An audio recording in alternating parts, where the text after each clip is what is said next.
This episode brought to us by Chris Black, Brent Friedman, we've already mentioned them, directed by David Straton. We see Gralic, which is interesting. We find out about Chemosite, and we find out that they're going to be okay with proceeding with testing of the weapon, assuming the shipment shows up properly, in just a few weeks. Now, we find the new facility, and it's like, hey, it's relatively undefended. If you remember, I already give this big old speech about that and the tactical usages of that. And so they're naturally extremely paranoid about approaching this place that seems rather undefended. But that's because they assume this is a weapons manufacturing plant, which obviously it is not. But I'm getting ahead of myself. So they're like, okay, let's figure out what's going on here. So, let's check this place out. Okay, cool. Let's bomb it from orbit. Should take only a few seconds. Point of order. No one objects to that, including Archer. The only reason they don't do this is solely because of the fact that they think they could get more information here.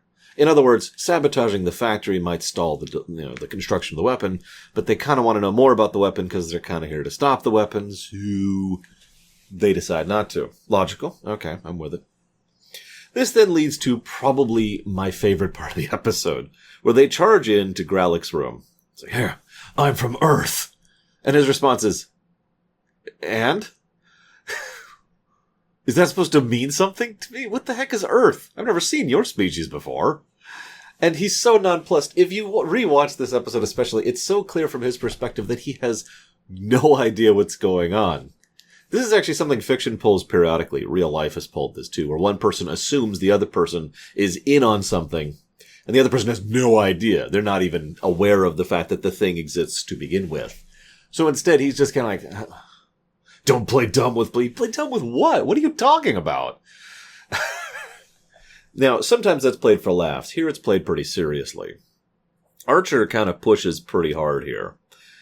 And he ends up regretting it a little bit. He also finds out about a name. Now, we've actually seen Degra since the first episode of Season 3. Xindi. The Xindi, excuse me. But this is the first time that the characters, the main characters, have actually heard of this name, Degra.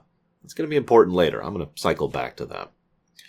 So they decide, do we destroy the complex or no? Now, believe it or not, I don't have much to say about this. It's a good episode. It's important to the arc.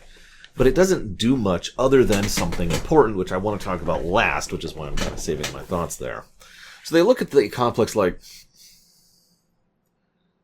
do we do this? Do we destroy the complex? Archer's immediately like, I don't want this to hit the settlement. So if we destroy the complex, we need to spare the settlement. Duh. To be perfectly blunt, I'm pretty sure even someone who was, say, with Section 31 would agree with that reasoning. We're not here for reckless slaughter. We're here to stop a manufactory. So we destroy the manufactory while no one's in it, and then shazam, we have no issues. Yay! But that being stated, Gralic... Well, let's pause for a moment and think about this. Why does he not know about this weapon? Why is he unaware of all that's going on here? This is a surprisingly interesting insight into, for lack of a better word, politics in the Expanse and with the Xindi in general. These people are responsible for producing and processing chemosite, and in large quantities. By the way, I wonder if this is why it's illegal later in Deep Space Nine. Anyways, so they, you'd think, would be at least aware of what the government's doing to some extent. But there's two possibilities here, and I kind of like both of them. Possibility number one, the Council is operating in secrecy. What they are doing, they are not letting into the greater whole of the Xindi species and the Xindi territories. But the second possibility feels more likely to me. Now, forgive me, I don't actually remember if they answer this question later, so they could have just, it could be A or B, I'm not sure. But the second possibility is that there is no Xindi nation.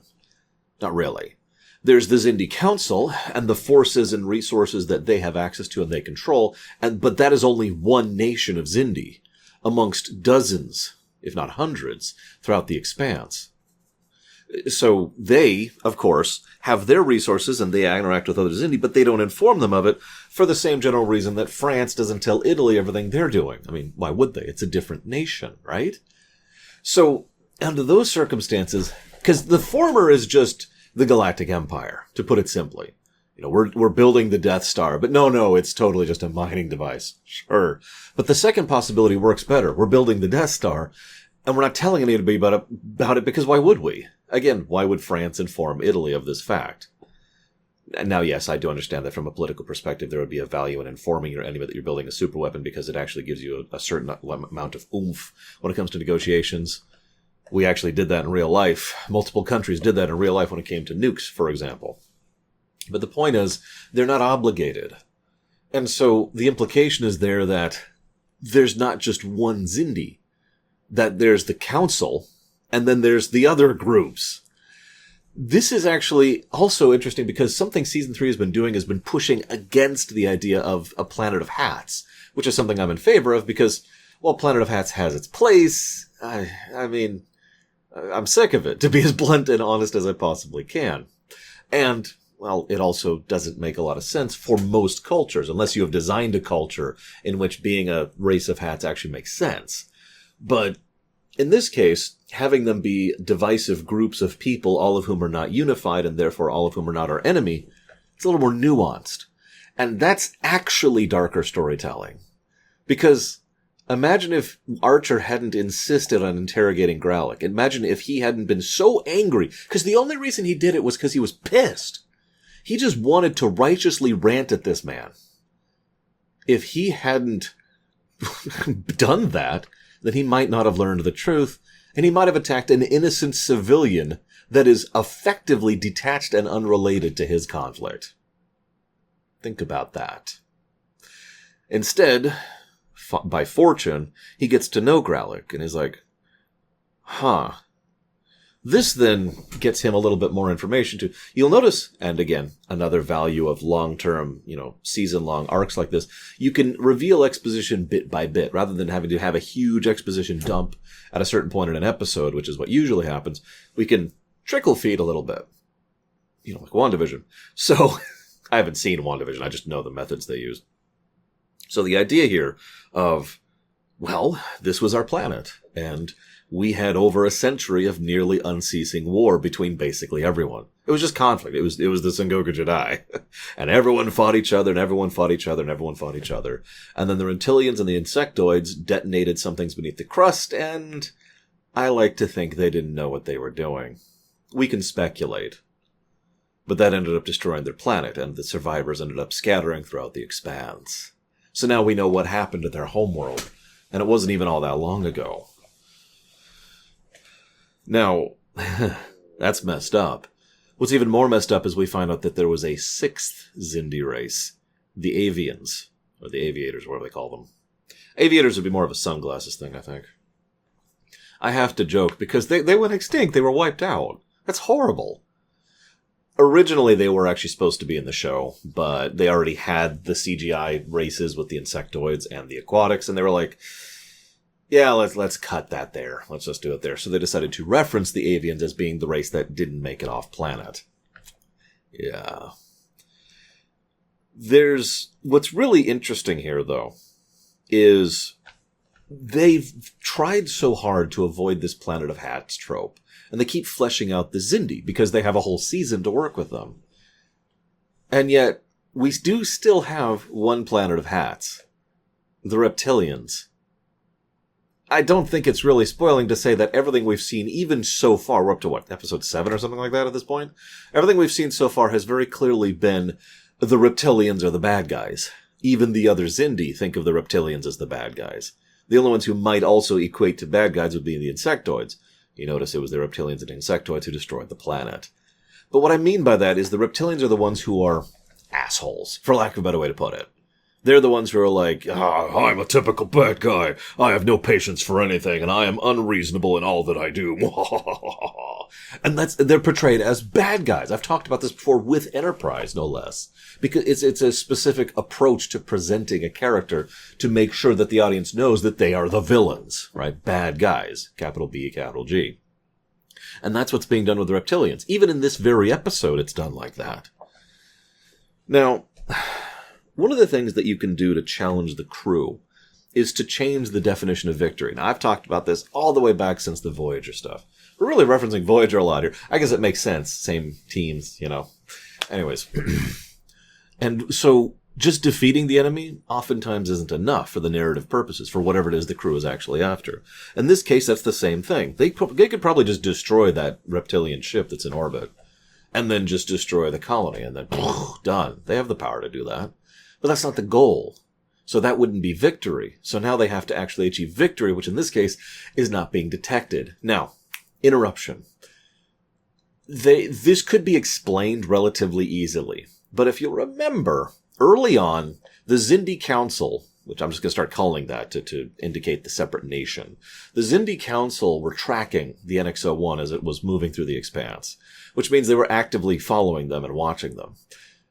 As of this episode, they're no longer doing that.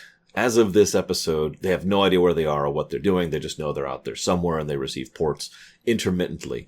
And small spoilers for future episodes, the Enterprise maintaining its stealth, continuing to be undetected as it moves through Xindi space and gets closer to the Council territories, is going to be a huge plot point. And it's going to be a huge character point. And the whole thing is being portrayed as a major goal. Again, changing the definition of victory. They have to stay undetected. If they're detected, the whole gig is up, right? So, why the variance? Now, again, it's easy to headcanon away. This is only a one-loop thing. Maybe when they went into the cloaking field, they lost them. Or maybe they just didn't have any ships in the area. Or maybe they just lost track of them during when the NX-01 was smashed, or in the Pirates episode. I don't know. There's possibilities there. But the narrative never acknowledges this loss of them. It just kind of starts going forward with, well, moving on. This is made even further aggravating when the reptilians have absolutely no problem finding the Enterprise when they need to recapture Regine, if you remember that. So, Again, I feel like this is honestly just a screw-up. I think someone made a mistake somewhere in crafting the overall narrative, and honestly, that's understandable. It is more difficult and complex than it sounds to tie in this many episodes, which are being filmed kind of sequentially, but not really, which are being written mostly at the same time, which are being cast at the same time. There's so much that goes into television productions. It's not like they literally film an episode and then an episode and then an episode, although they sometimes do that.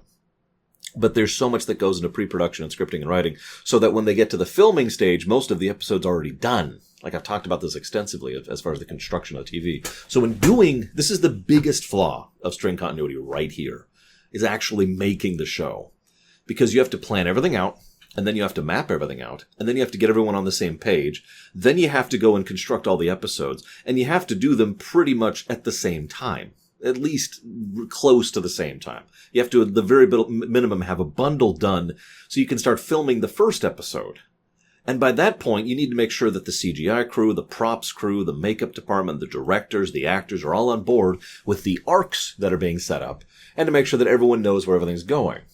It is relatively easy for one person, me, the person sitting here doing this, to keep track of all that continuity, because all I have to do is have a couple of notes, and I'm the one who's writing it, so I know it. Keeping that across hundreds of people, across multiple departments, across multiple months, much more difficult, you see? Now, there are ways to do that, and people have actually developed more and more ways to do that over time. For example, to go back to WandaVision, they actually had this, I can't remember the term, a thing where they would track ideas and significant points, and it was just there as a visual reference that anybody, at any point, any member of the crew or staff could go check and be like, okay, at this point it's supposed to be this, and it's this because of this. And there'd be little blurbs explaining specifics. It was basically a group notepad, for lack of a better way to put it. And that helped everyone to stay on the same page, because the one person set up the notepad, and now everyone can reference that, right? But of course, that has a couple decades of, advancement, just under 2 decades of advancement on Enterprise, so you could see how they were still kind of making this up as they went. Remember, just stringing together 6 episodes back during DS9's run of the Dominion attack was something that was so difficult for them to do that they barely managed it, and they were constantly screwing up different little details, and in fact had issues where they were producing things wrong because they weren't keeping as coordinated in the manner I just described. So, Little dissertation on the construction of string continuity television, and we're moving on. So, how do you challenge the crew? Right, so, don't be seen. Cool. I like to think... hang on. So there's this little side story where they're like, let's test the guns. To my memory, that will never come up again. All it is a small indication of the fact that the reptilians have bioorganic tech. Bioorganic? They have biotech, right? Not biotechnica, different thing. And that is actually true in the Seekers as well, that we see in this very episode. So we see them in the guns, we see them in Seekers. Okay. And that's how you know they're the bad guys, because they have biotech. That sounds like a joke, but it's kind of not. But anyways. So that plan, that whole B-plot goes absolutely nowhere. Although it is amusing to me that the gun has some kind of ID checking if you want to fire it. I'd make a animated series reference here, but I'm sure most of you wouldn't actually get it. But let's talk about the big point I wanted to talk about. Degra. Now, I already mentioned how the reptilians are portrayed as the bad guys, and I've shown my work on this multiple times. This episode is probably the example of it so far. Where were you? Why did you do this? I am unreasonable and arguably stupid. I also am constantly suspicious, as if I suspect you of having turned against me, even though I have absolutely no reason to do so. Muah-ha-ha. You get the point. So it's whatever. Degra is more interesting. Now, if you've seen this show before, you know where they're going with him. But I'm not going to talk about that because, again, there are some people watching this for the first time with us, and as usual, I'm going to try to avoid unnecessary spoilers. Instead, what I find most interesting is the way they're portraying him as we are being introduced to him. We've seen him before, but each time he's just been kind of the person working on the weapon for the Council. Here, we see him actually interacting with people for the first time, and what does he come across as? The villain. The villain. The big bad, to put it into such terminology. Now that makes sense. He's the designer of the weapon, so it makes sense that he is, in fact, our central antagonist. Do you see how he's being portrayed in such a light? Honestly, picture that this is a Bond film, or a video game of similar, like, pseudo-serious type, like a Metal Gear Solid or whatever. Picture it for a second. Picture the villain. More calm, more collected, more reasonable. And then picture their immediate bodyguard, who is all surly and angry, and you see it, right? Because the reptilian clearly comes across as the bad cop to Degra's good cop.